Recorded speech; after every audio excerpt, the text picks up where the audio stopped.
दोस्तों, आज की कहानी सुनने के बाद आप जीवन में आलस करना भूल जाएंगे। जीवन में सफलता हासिल करना चाहते हैं तो आलस को अपने पास कभी ना आने दें। आलसी की तुलना उस तालाब से की जा सकती है जिसमें सीमा में पानी बंध जाने की वजह से पानी में सारंद व काई जम जाती है, जबकि अनवरत चलने वाली नदी का पानी सदैव निर्मल रहता है। यदि आप दिन भर घर में पड़े रहते हैं तो आपके हाथ पैर जकड़ जाएंगे, आपको चलने फिरने में दिक्कत होगी। मनुष्य तो मनुष्य, यदि मशीन से काम न लिया जाए तो उसके भी कलपुर्जे काम करना बंद कर देते हैं। बहुत पुरानी बात है, किसी देश में एक बूढ़ा व्यक्ति रहता था। वह काफ़ी मेहनती था, खेतों में काम करके अपना गुजारा करता था। उसके 3 लड़के थे जो बड़े आलसी थे। उसकी आलस की वजह से बूढ़ा व्यक्ति और उसकी पत्नी काफ़ी परेशान रहते थे। दोनों अपने लड़के को समझाने की बहुत कोशिश करते थे, लेकिन तीनों अपने आलसीपन से बाज ही नहीं आते थे। एक दिन बूढ़ा किसान चल बसा। बुढ़िया ने अपने बेटों को खेत पर जाने के लिए कहा, लेकिन वे नहीं गए। जब तक अनाज था तब तक बुढ़िया ने खिलाया। आखिर में एक दिन घर का सारा अनाज खत्म हो गया।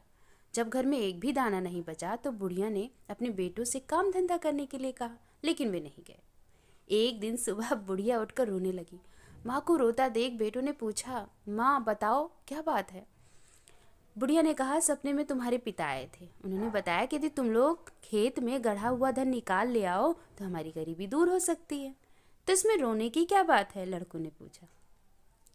बुढ़िया बोली, मैं तो यह सोच कर रो रही हूँ कि अब खेत खोद कर धन कौन लाएगा, किसी दूसरे से कह भी नहीं सकती, इसलिए मैं रो रही हूँ।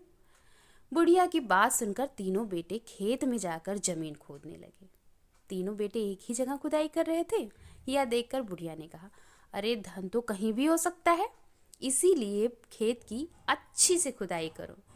पूरा खेत खुद जाने के बाद जब धन नहीं मिला तो तीनों बेटे नाराज हो गए। बुढ़िया ने कहा, ठीक है, सपने में तुम्हारे पिताजी आएंगे तो मैं शिकायत करूंगी।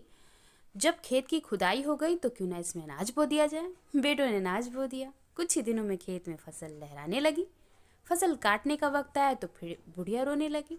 बेटों ने पूछा, अरे अब क्या हुआ।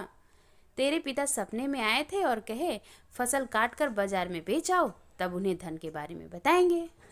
यह सुनकर बेटों ने क्या किया, उन्होंने धन के लालच में फसल काट कर बाजार में बेचाए। फसल बेचने पर उन्हें धन मिला तो वे बहुत खुश हुए। उस दिन से तीनों बेटों ने आलस त्याग दी और खेत में काम करने लगे। दोस्तों, यदि आप भी अमीर बनना चाहते हैं या अपने सपने पूरा करना चाहते हैं, अपने जीवन में सफल होना चाहते हैं, तो आलस से बचें। आलस गरीबी है, आलस असफलता है। इस कहानी से हमें यही शिक्षा मिलती है कि हमें कभी आलस नहीं करना चाहिए। अगर आपको वीडियो अच्छा लगा हो तो वीडियो को लाइक और चैनल को सब्सक्राइब करिए।